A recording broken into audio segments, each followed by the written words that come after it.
Hero அப்படி என்னதாங்க ஆச்சு? அரண்மனை 4 வந்துடுச்சு. அச்சோ அச்சோ அச்சோ அச்சோ 6 மணி ஆயிடுச்சோ, இந்த பாட்டு கேட்டாச்சோ அப்படின்னு கமெண்ட்ஸ் ஒரு பக்கம் எட்டி பார்க்கையில், பங்காளி நீ ஏதோ குழப்புற மழுப்புற மேட்டரை என்னன்னு சொல்லு, உங்களை துவைக்கிறான் பாருங்க அப்படின்னு எட்டி பார்க்கையில், சரி சரி நீங்கள் டீமை வழி நடத்துறதுல வேணா எக்ஸலண்ட்டாக இருக்கலாம், பட் மைதானத்தில் எங்கள் வெற்றியை யாராலும் சிந்திக்காம இருக்க முடியாது. ஸோ நாங்கள் தாங்க ஜெயிக்குவோம் அப்படின்னு பேச்சும். மிஸ்டர் கமின்ஸ் அவர்களே, இந்த சீசனில் சவாலாக இருந்தோம், அதே கிரவுண்ட்லேயும் ஜெயித்தோம். அதுக்கு எதிர்க்கிற நீங்கள் உங்களுக்கு நினைவுபடுத்தி கொள்கிறேன்.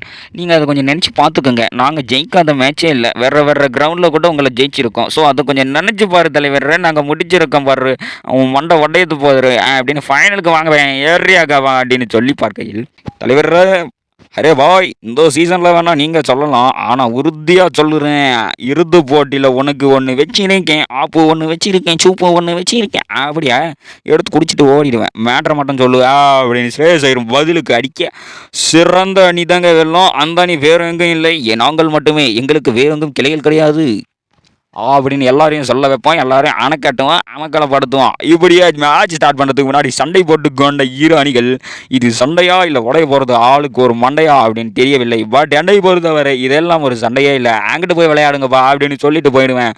ஸோ இது சண்டை இல்லை, இது உடைய போகிறது ஐபிஎல் போட்டியின் ஃபைனலில் மண்டை, யார் ஜெயிப்பாங்களோ இல்லையோ, வேம்பலே உனாச்சு நான் தூக்குறேன் அப்படின்னு கன்வின்ஸ் ஒரு பக்கம் வச்சாரேன், அதுக்காக தான் காத்துன்னு இருக்கேன் அப்படின்னு ஸ்ரேயஸ் ஒரு பக்கம் பார்த்து கொண்டிருக்கின்றனர். பார்த்த முதல் நாளே மேட்ச் தோத்ததாலே அப்படின்னு குவாலிஃபயர் 1 இவங்களை ஜெயிக்காமல் விட்டு இவங்களை ஜெயிச்சிருந்தா ஃபைனல் நீங்கள் போயிருப்பீங்கல்ல.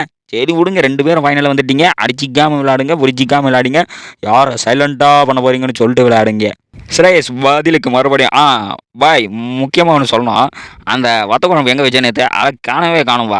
ஐயோ தலைவரா வா ஃபைனல் இல்லைன்னா வத்த குழம்பு கட்டுனுக்கிற பற்றியா உன் மண்டையை உடைக்கிறேன் வாங்கய்யா, ஏன் இப்படியெல்லாம் பேசுகிறேன் அப்படின்னு மொத்தமாக அடிங்க, கும்மி அடிங்க, குமுற போட்டு அடிங்க, வந்துருங்க பார்த்துக்கிங்க, கேட்க வெட்டிங்க, கேட்கிற போலங்க, சன்ரைஸ் எடுங்க, காப்பி தூள் போட்டு குட்டிங்க.